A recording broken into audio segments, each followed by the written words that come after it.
Hello and welcome to the High or Lows podcast, a 5th ed Dungeons & Dragons adventure set in the world of Toraz. I'm Philip Martin, your dungeon master, and with me is somewhat under the weather ASHMEEDIA. Hello. Well, thank you for being with us. We almost didn't have you tonight, but I'm glad you're powering through. Thank you. Next up, we have Mimbo Wang. Hey everyone. Coming up in the middle, we have Lizzie McPherson. Hey, lovelies. Second to last, we have Laurie Crawford. Hello, hello. And the rear of the pack tonight is Daniel Fletcher. Love bringing up the rear. Previously on the High or Lows podcast, the episode began with the group returning to the undead Dwarven mining camp. Their recently rescued friend Sobrus was able to give the group his initial findings from the book they had found in the Arcanist room. It seemed to be a compendium of this area and contained some details of some of the magic constructs and wards protecting the area. But not having a lot of time, the initial findings were pretty sparse, but he did manage to find some information on the animated armor defenses and how to avoid those in the future. They also then discussed their next plan with the dwarves and decided to venture north from the crossroads to investigate an area of housing that the dwarves had explained was dangerous. When they reached this area, one side of the street was completely caved in and the rooms were fully inaccessible. However, they saw doors on the left side, some of which were already open. The first dwelling didn't contain much, although they found a few minor trinkets, and then after searching the second dwelling, they were unsure whether the area was as dangerous as they were initially told. However, on entering the third dwelling, Thistle was attacked as the floor moved to attempt to smother her, but thankfully she was light on her feet and able to dodge the attack. This left the unfortunate monster in a pretty compromised position, and whilst it attempted to change tactics now that it had been discovered, it had little ways to win this battle. And after a short time, the Trapper was able to get one brief attack on Baracus, which was impactful, but not enough to change the trajectory of the fight. And this is where we'll begin, with the group just having defeated the Trapper and it lying on the floor in front of them in this dwarven dwelling. So Baracus, how are you feeling? Hey, I have been better. Don't think I'll be able to go on too far unless we kind of heal up, reassess, and march on. Yeah. This room has a door. It does. Maybe we could just close this up and rest for an hour or so. Get your breath back. Mm-hmm. I'm assuming we're pretty down on spells. I can heal myself somewhat, but that'd be it for me for the day. Yeah. Might be best just to have a quick rest and go from there. I mean, I have one more spell I cast, but that'll do me too. Actually, I haven't cast anything yet, but I only have 2 slots. Candle is going to wander over to the door and he goes have a look and he says, this door will close, but it ain't going to hold against anything. There's no lock or it'll close. That's all we got. Actually, you know what? Technically, I don't have any hit die to be spending, so I think it's going to be a quick lay on hands for me, which is not going to be much, and Well, how about I'll just use one of my slots, so I've got 1 spare left, and see how we go from there. Not too bad. That's 5 plus 2. Yeah, 7 heals. that's great. I'm still licking my wounds after the last fight too. Yeah, true. I mean, I can use. How much do you have? Much resources left, Thistle? I do. I could help tweak out since you looked after Baracus. Probably be best. That's 9 healing tweak. Oh, thank you very much. No worries. You're important. I kind of have my favorite person here be under the weather. So I guess we're probably not having that rest then. So do we want to just keep moving on? Probably best we just keep moving on. Mm. After that heal, yeah, I'm ready to head on. Thanks for that. No worries. Yeah, so I guess head north up that passage again. Right. We still gonna stick with the same general marching order. I think it's best. Yeah, might as well. Though I suppose we should keep a lookout for more of those trappy dudes. Yeah, definitely. All right, come on, kid. You're up the back with me. Did you want to go first, Callum, or did you want me to? There's room for both. Okay. I thought this passage is like 10 foot or something, isn't it? Yeah. So I'm going to start moving forward. Mm-hmm. You see two doors up ahead, one on the left, one on the right. The one on the right appears caved in. The one on the left appears open as you start advancing forward. Check out this left doorway. Just thinking, maybe use your staffy thing to just poke at the ground before we go in. Yeah, I'll poke it ahead. So as we're walking, I'm just poking like 5 feet in front of Callum and I, if the ground's solid. Yeah, give me a strength check. 18? You tap the ground really hard with your mushroom staff, but it doesn't react in any way. It appears to be ground. It appears to be solid, so I think it's safe. I suppose just keep an eye on each other. Yeah. So I keep doing this as we reach up to this open doorway. Mm-hmm. So it's the same configuration as the other rooms. You've got this large open foyer, and then you sort of got a few different rooms venturing off to the sides. Okay.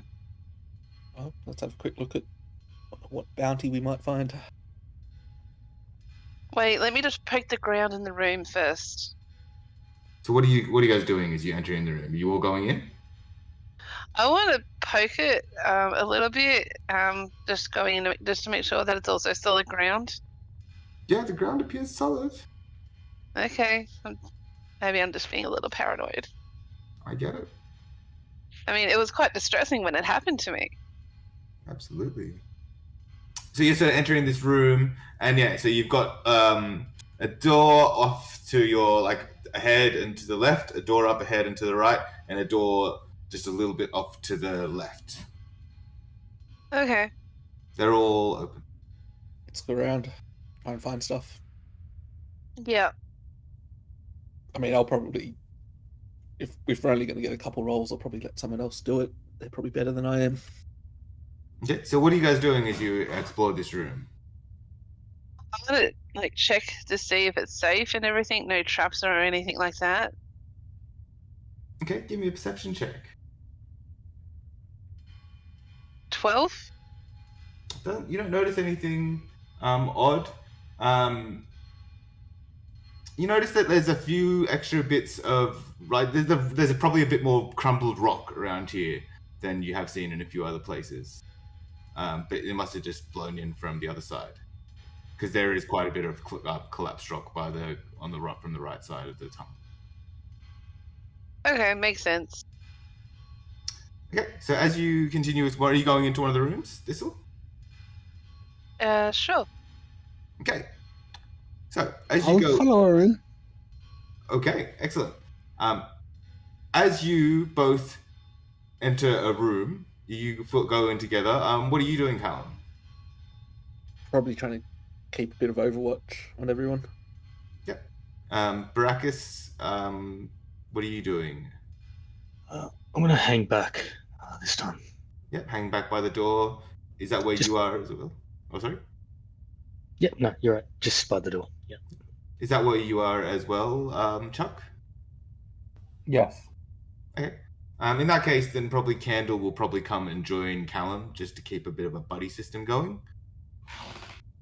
And as you venture, as you and Tweak approach the room, sort of in the far back left, you look up and lying in wait is an 8-legged, medium-sized reptilian creature, grey in color, with spikes on its back. And I need you both to roll a Constitution save, and I need everyone to roll initiative. Constitution, you say? I need Tweak and Thistle to roll Constitution saves. 14. 16 for Thistle. Okay. You both feel something trying to take hold of your momentum and trying to seize your blood, but it does not take effect. And I will take those initiative scores, everyone. Well, for me, 22. 22. Big 22 for Chuck. All for Thistle. 4 for Thistle. 8 for me. 17. Have to get in the thick of it again. Okay, Chuck, you're up. You have just heard.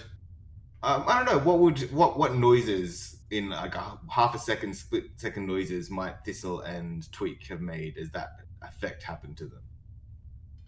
Ah! What the? And you probably also heard a cobra-like hissing sound coming from this room. Can I pop my head around the corner? You can. What do I see? You see a medium-sized reptilian creature with 8 legs, grey in color, and has spikes going all up and down its back. And I need you to roll a Constitution saving throw. Just for looking at it? Indeed. Roll a natural 1. Okay, you feel yourself becoming restrained, and due to this creature, but you can still act. How? You're just restrained. You can still move. You can still try to attack the creature. You can see it now, so you can attack it.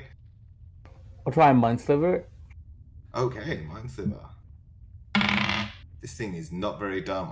Not very smart. I got a 7. Yeah, that's definitely a fail. It does 4 psychic damage, and it drops 1 from its next save. Okay, cool. You got a bonus action? I do, but I'm not using it. Cool.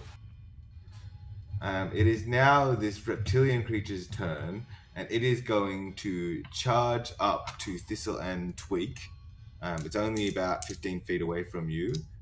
Who's it going to go? Goes for Thistle, and it is going to try to bite you.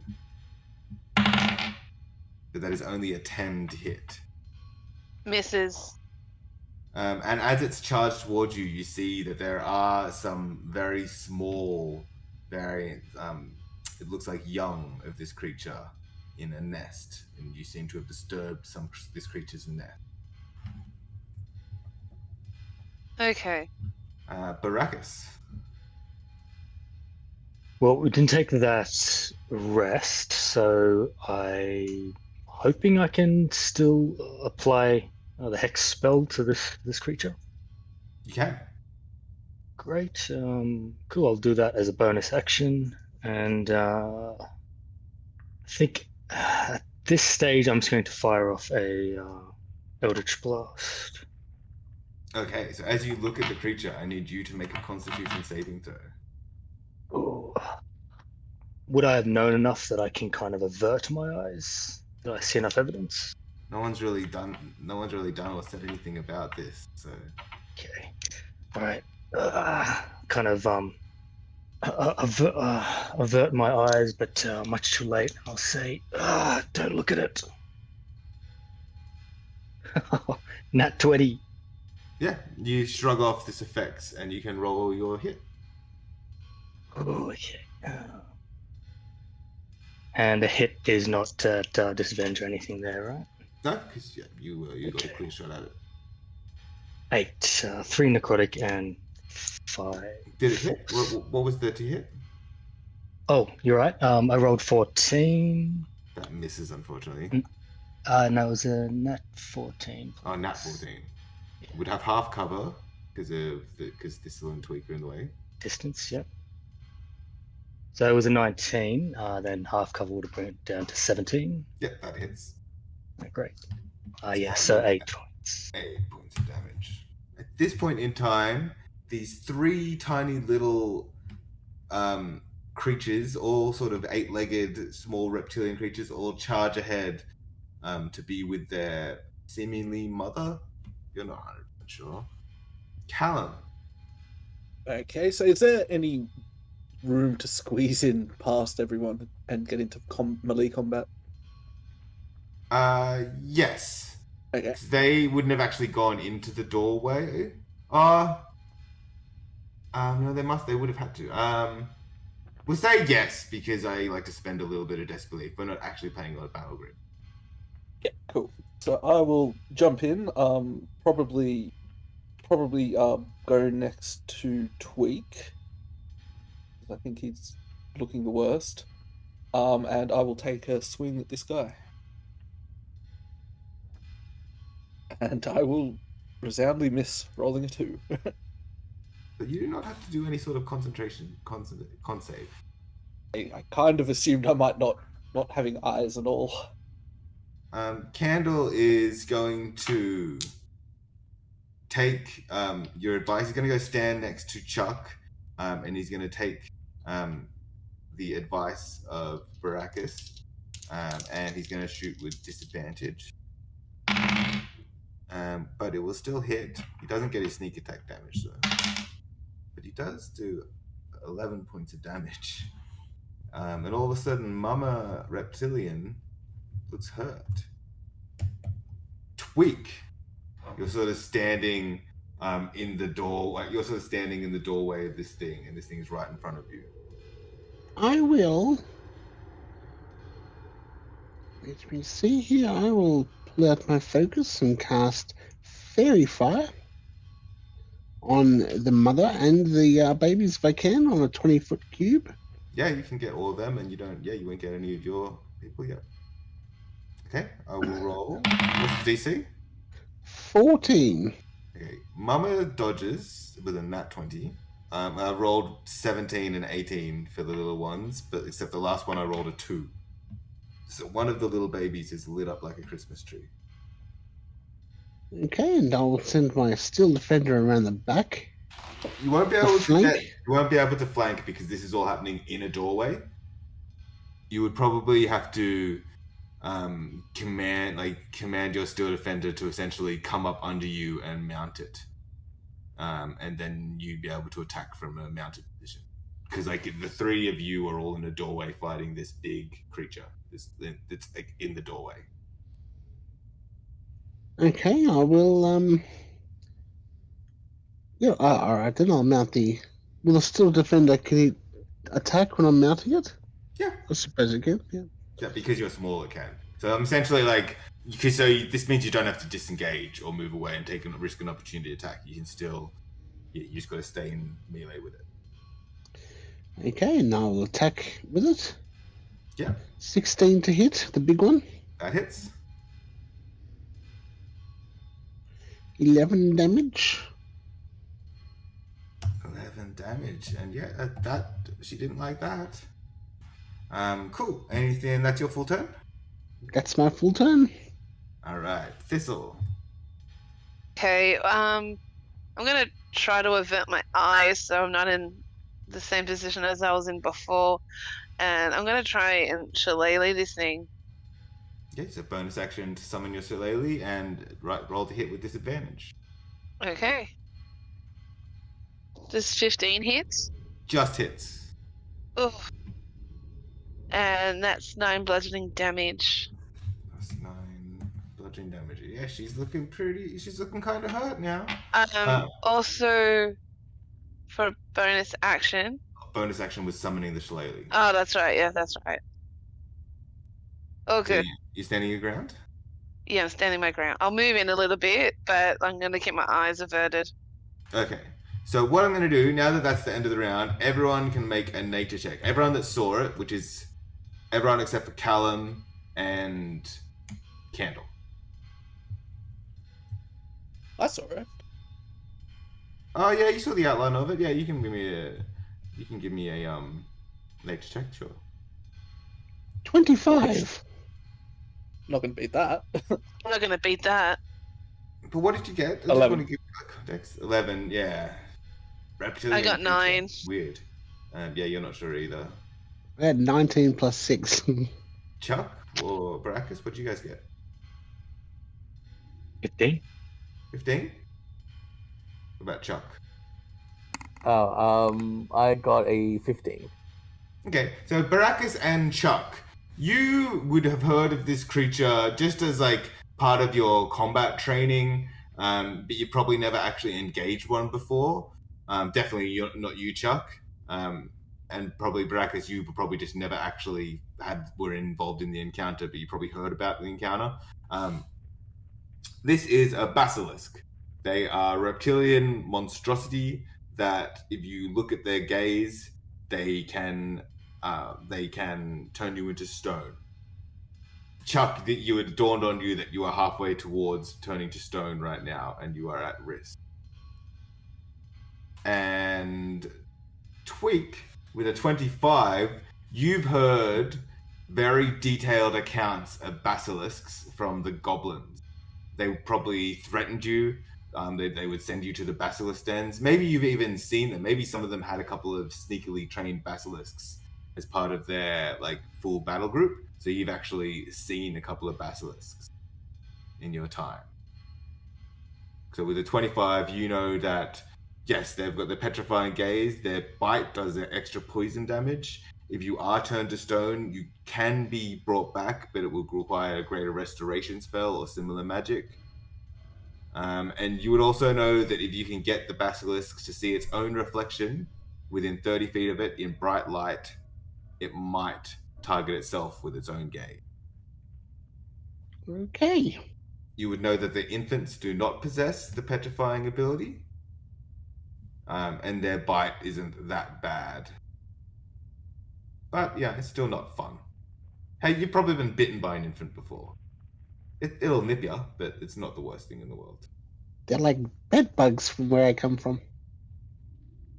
So, that was round 1. Chuck, it is your turn. How do I get out of this, turning to stone stuff? So, you're not... You know that you'll have to try to resist it. You have another attempt. So the save is going to be at the end of your turn, and it's just going to be another con save, and you have to try to resist. So if there's anything you can do to bolster your saving throws. Not that I'm aware of. You still get a full turn. You are restrained. Great. If you can bless yourself or anything like that, but you probably don't. But it sounds like you don't have that spell. The other one would be resistance, if you had that. I do not. I guess I'll Mind Sliver again. Okay, so it's got one massive fail. That is a 4 total. 2 psychic damage, 2 from its future save. Okay. And as you know this effect is happening, is there anything you say to the group as you're potentially about to... No, I just do a 20. Okay, so you can roll a con save? Or did you say you got a 20? That's correct. Coming in clutch when you need it. That's good. I mean, you are a sorcerer, so you should have pretty good con saves as far as a level 3 character. But nice. You shrug it off. And you are no longer at risk of being petrified. And that is your turn. Now it is its turn. And it's all of a sudden got 3 things in front of it. So I'm just going to roll the dice. This time it goes for Tweak. Ah! Actually, would it go for Tweak or the Steel Defender? No, Tweak it is. Are you going to do it? Is your Steel Defender going to do anything? Okay, Can it do anything? You can impose disadvantage. Okay, no, it'll do that. Yeah. That is only a 14 to hit. Just misses. Just misses. Where's pack tactics when you need them? Okay. Boring. Brachus. Okay. So realizing that we got to kind of make quick work of this thing, this petrifying gaze, but also that there isn't much room for me to get in there. Is there any way that I can get an attack on at least the hexed creature, or even the smaller creatures if needed? You would have to just avert your gaze. Or you have to take a look and you risk the disadvantage, or you can take a shot. That's all right. So I mean, as in getting up close and doing a bit more damage. Oh, you won't be able to get up close. There's too many people in this doorway now. Because you've got sort of like Callum sort of muscled his way in between Thistle and Tweak, who's on his Steel Defender, and they're all in the front row. Yeah, thought that might be the case. And the children are the smaller creatures aren't really around to. They're tiny and they're sort of huddling under the mother, and they're about to sort of start nipping at people's heels. Gotcha. Okay. So then I would just have to do what I did before. Averting. Okay, so disadvantage. Gaze. I mean, there is one of the tiny ones is lit up. You would have a straight roll on that. Yeah, I'll go for that. See if it turns the mother off from this fight. If I can kill it. Not with a nat 1. I won't be doing that. Not with a nat 1. That won't work. Nah, that's me. So he's hanging out. Yep, hanging out in the back with the firing line. Okay. So it's now the little infants up. And I'm just going to go down the line. One's going to go for Thistle. There's a 14 to hit. Hits. Okay. You take 1 piercing and 1 poison damage. It's not too bad. Callum. That is a 17 to hit. Bonus. Yep, these things are just coming, like squeezing under, just like squeezing through and nipping at you guys' heels. And then one is going to go for the Steel Defender. And that is a 16 to hit. Oh no, 14 to hit. 14 misses. 14 misses. Okay, so you've got these 3 little infants just coming up at your heels, trying to dip. Yep. It's not working. Callum. I want to get rid of this big mama. I'll go for her. All right. Have a chance this time. That's rolled an 8. I have plus 7, so 15. Just hits. And that will do 9 damage total. 9 damage. Yeah, you guys are chipping away, and she's looking like she's getting quite badly hurt. Standing your ground. Anything with your bonus action? No. Okay. Candle. He will do his steady aim, and sort of still get the advantage. So it'll be a straight roll. And that will hit with a 22 or something. Ooh, big damage now. Okay. Big Mama is getting pretty hurt. Tweak. You're still toe-to-toe with this thing. You've got this big, the size of a human, essentially. You've got the 3 little infants nipping at your heels, but they're not going for you personally because they're not tall enough since you're mounted. And they're within 5 feet, I'd imagine. Yeah. So I'm going to jump off my Steel Defender. Okay. Can I disengage? Yep, you can. It'll be your action, though. Yes, I'll disengage and move out of the doorway. Yep. To sort of... And still have my Steel Defender staying there. Yep. In your bonus action? Bonus action, I will... Well, there's not much I can do. I can command my Steel Defender. Yeah, so it can either go for one of the infants that's lit up, one of the infants that's not, or mama. As a bonus action, I could actually use telekinetic shove.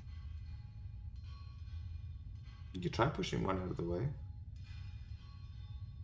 No, it's okay. I will use my Steel Defender, and my Steel Defender will kick. No, we'll try to stomp on one of the small ones. Go for it. So you with the one that's lit up? Yeah, why not? Yep. It has advantage. So is that the advantage? Great. 16. It hits. 8 damage. Splat. He just puts it out like a cigarette under a boot. It's just splattered against it, and you hear this raw hiss come from the one, just like a. It's angry. This.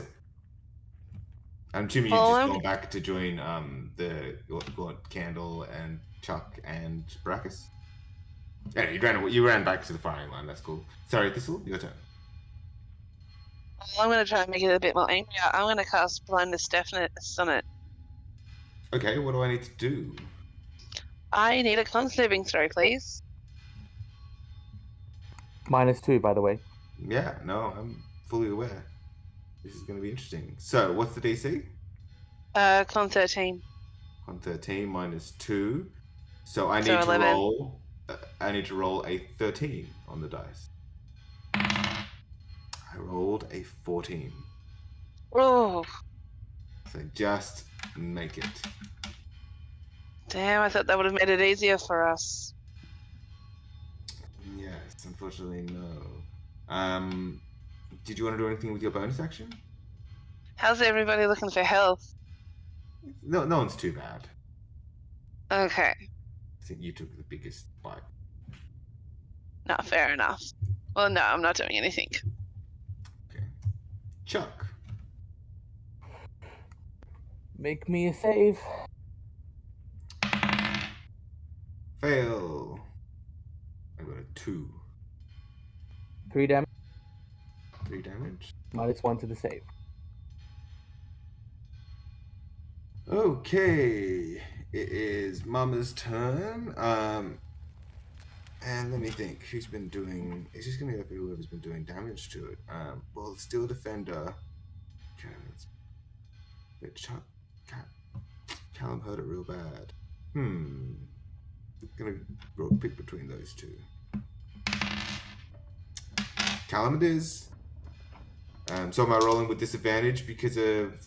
Oh wait, you're not looking at it though. Oh no, you are. You are looking. Callum. Is the Steel Defender going to impose disadvantage? It can, yes, he can impose disadvantage. Which makes it a nat 1. Nice. Alright. Baracus. Okay, so there's still no room for me to get in, so I will keep doing what I'm doing from the back line. Is the fairy fired one still there? No, it got splattered by the Steel Defender. Okay, I'm gonna have to go for the mama with disadvantage then. You might be able to get close enough for your blind sight. Just stand behind one of us. Yeah, actually that is a true statement. If I just stand behind someone, I can still fire. Yeah, this whole dwelling is pretty tight quarters. So I will do that. I'll kind of close my eyes, just feel the heat of the room, the breath of the creature, and I will get within range. It will still have half cover. But yeah, no disadvantage. So it's 17. Just hits. Just hits. And with the hex on top, it's 6 damage. 6 damage. This thing looks like she is barely holding on anymore. And that's your turn? And that is. Okay. Callum and Thistle are about to get bit at the ankles by the infants. That is a 13 on Thistle and a 19 on Callum. Hits. Don't hit me. 13. That doesn't hit you, does it, Thistle? Yeah, it does. Oh, it does? Okay, so 2 damage to both of you. Thanks. One piercing, 1 poison. Okay. I thought you had more than 13 with your shield now. Oh, I do. Sorry, it's actually 14. Sorry, it was 2 damage or 4 damage? 2 damage. Yeah, cool. And it is your turn, Callum. Cool. Well, I will try and end the big one. Yep, that should hit with a 17. Yeah. How would you like to finish the big mama? Straight through the eyes. And do 9 damage and go straight through eye, straight into the brain. Yeah, well, she tried to bite you, so you sort of dodge that bite, and as her head goes down, you take your sword and just stab down into her head and just pin her a little bit to the ground. Straight through the brain, straight through the eyes. Dead. If I can move in a little bit, like, I imagine there's a gap in between the 2 little ones now. Just because they're tiny, yeah, you sort of can. Yeah, so mainly to get next to Thistle as well, just so I can do my reaction if I need to. Yeah, that's fine. There's just 2 of these things left, so Candle's up next. He's going to take a shot. Obliterates one. Tweak. I will obliterate one too with my crossbow. How about it? 18 to hit. Yep. You most likely obliterate it. I think there's no chance you don't obliterate it, but feel free to roll your damage. 11 damage. Yeah. There's just blood and guts and viscera, and we are out of initiative. And that was a basilisk fight, everyone. Classic basilisk. I got to fulfill my Harry Potter dreams. I may have taken a little bit of liberties with the petrifying gaze mechanic, but it's such a complicatedly worded rule. I sometimes take a little bit of poetic license. But you needed a 17 perception to notice that it was there, and you guys made a whole bunch of noise, and it was waiting for you. Walks directly into its trap. So what I'm going to do, I'm just going to take a quick 2-minute pause while I go grab my DMG. 1 sec.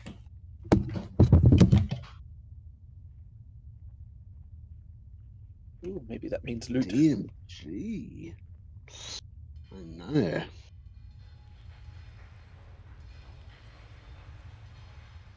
You haven't done a higher lows yet. Yeah, true.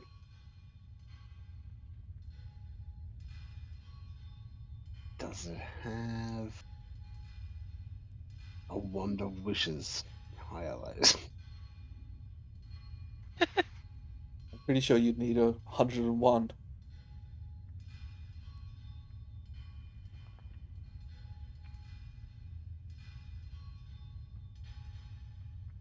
I used to love the DMG.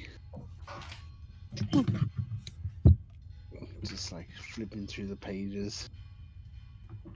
Okay, I am back. What I would like is everyone to roll me a d20. Natural 20.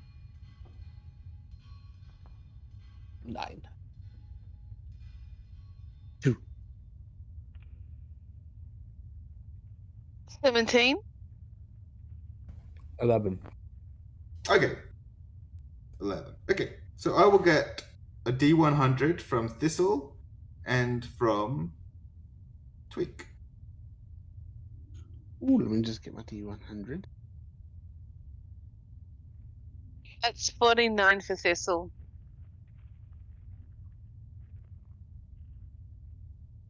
50. Okay. Okay. So I'll give someone make an investigation check. Or a I couple. think you're better at it, Tweak, than me, but I'll still give it a go. Natural 20. 13. 26. Okay. So you're looking around in this room. So with the investigation, one thing you notice with the Nat 20 investigation are the extra rocks in this room. A lot of them, when you're having a closer look, they seem to have a bit of shaping. Almost like that some of them weren't rocks originally. Like they had some sort of shape, but they've smashed and they've lost a lot of that shape. If you were to spend extra time sort of trying to investigate, you might be able to sort of cobble together enough pieces to sort of get an idea, almost like a fossil, of what these creatures that have been turned to stone might look like. You also find, what you do is you find in a bed in one of the rooms, not the room with the basilisk in it, but another room, there is a little hidden bottom under the bed. And you open that up and you find 3 glass vials. Ooh. They're all different. 2 of them look a little bit similar coloring. In fact, you recognize one of the 2 that looks similar to be a potion of healing. You've seen one of these before whilst you've been in these Dwarven ruins. You see, it looks the same as what you found in the medicine cabinet. So 1 potion of healing, and what were the other 2? Give me a medicine or arcana check. 15. So you suspect this other potion, it sort of just looks like a bigger potion of healing. So you suspect this is just a slightly better potion of healing. And this other one you're not sure, Okay, so but it's different. would anyone like this potion of healing? I have a superior potion of healing here as well, and this other Okay, so murky. this last potion, you're not sure what it is. It's a cloudy green fluid. And there's something floating in it that almost looks like a jellyfish. Well, if Tweet came back to us, could I probably try and suss it out? You probably won't be able to. You'd probably have to actually take some time to identify it or study it. You actually need time. Well, I'm happy to do that if the rest of the party is cool with it. I'll tell you what, just for shits and giggles, everyone, Callum, Baracus, and Chuck also roll me a D100. Just for some random stuff that is also in this room. 15. So what potions of healing did I receive? Just a regular and a superior, is it, or? Yeah, it looks like a regular potion of healing. Well, you know it's a regular potion of healing. Probably a greater. And then something else.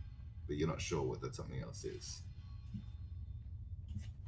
You find a very small book as well as you're poking around, Callum. It's a very small book bound in has like a little bit of like a leather strap around it, but it's quite small. It's basically like a little pocketbook. Fair enough. Baracus. I think I got a 50. You know what? I haven't rolled one of these dice for a long time. What does the D10 represent? That's the single digit, and then the double digit is the Is this okay? I gotcha. So it's 15 then. 15. Same. 15. You also find another one of these. It's just small. It looks like just a little pocketbook, like bound in leather with a little leather strap around it. Cool. And Chuck, roll me a D100. 71. 71. Huh? You find a jar, just a glass jar, full of like some sort of wax. Like it's like a soft wax, softer than candle wax. Good to know. You got a jar of earwax. Gross. And yeah, I just thought I'd do some random loot. I don't think we've done random loot this podcast yet. And it's a staple of every D&D campaign. All the other loot that you found so far was planned by me. Whereas I thought, let's just do some random. So yeah, you've got some new potions. What would you like to do now? This is beyond this room, you sort of didn't... It's sort of about 40 feet beyond this door, the actual corridor opens up a little bit to the right. It stays closed on the left. But what would you guys like to do? Is basilisk edible? I mean, lizardy, so it might be. Might be a little bit fishy. That's what my goblin friends told me. So you would know it would have some similarities to snake, but there would have some tricky elements trying to eat this because their digestive system is complicated. Because they turn their prey into stone sometimes and then eat that stone. And their strong jaws are able to consume that stone, and once the stone is in their gullet, then it starts to become flesh again. And then it gets digested by their acid. So it's not that they're digesting stone, but they are literally chewing stone. But this does mean that their digestive system is complicated. So I'm not going to say no, but for a human to eat this and for certain other races to eat this would be, not your run-of-the-mill meal. Yeah, but I mean, if we aim for, say, just chop off the tail and eat that, that'd be fairly simple. Yeah. We've got plenty of squid left. No, I think you threw that. You only took the head because you lost most of the squid. Because you lost the raft, remember? You chose Chuck over the squid, the octopus. Wow. Why? And you only got to save the head, which you did throw to distract the Ankeg Queen. Yes. You could have gone and picked it back up, but it would have been pretty dirty. Like, there's a lot of dirt around the Ankeg nest, a lot of disturbed dirt. Maybe I have gotten rid of it all. We ate some of it too. But yeah, you could probably get some.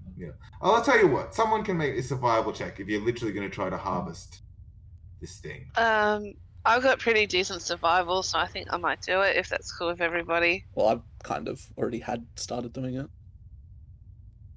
Yeah, well, maybe you can both give a survival I check. got a nat 20 on that, so that's 25.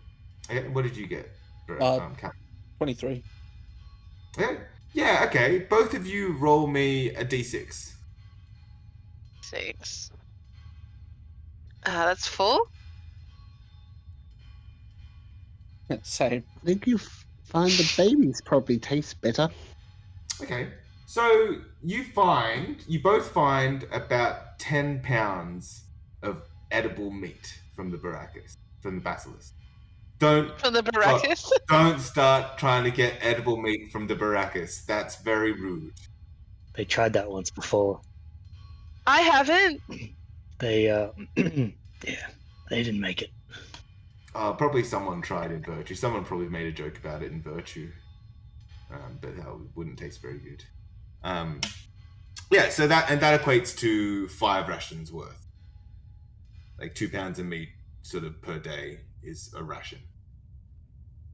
I haven't been really hungry lately, so I don't mind handing over my rations to you guys. I do want you to note that these are basilisk meat rations, though, because I'm just going to say, like, if you are forced to eat these 3 days in a row, then you're going to have some digestive issues. But 1 or 2 days is okay. It just takes constipation to a whole new level. I think it would. I'm just I'm just making up stuff, but I feel like it would. As long as you sort of spread it out and you eat other things, you'll be okay. It's a delicacy. Yeah, it's like pufferfish. I suppose that does feel like a good place to end the episode, though. With you guys finished off clearing the dwellings. ready to continue north or head back to the dwarves or maybe take a rest? That will be up to you. It would be nice to take a rest. I am feeling a little bit magically depleted. We'll find out what you guys want to do next time on the Higher Lows podcast. That's it for this episode of the Higher Lows podcast. If you'd like to get in touch, you can find us on Twitter at Higher Lows with underscores between the words, or you can find me at Feepster. Thanks for listening to this episode. If you enjoyed listening, please leave us a 5-star rating and review, which is one of the best ways you can support us. You can also join the discussion on our Reddit and Facebook pages, or even our Discord server, and maybe play some games with us. Links can be found in the description below. Special thanks to Sirenscape for the background audio and Alex McPherson for providing the opening theme. I hope you can all join us next time as we continue on our adventure.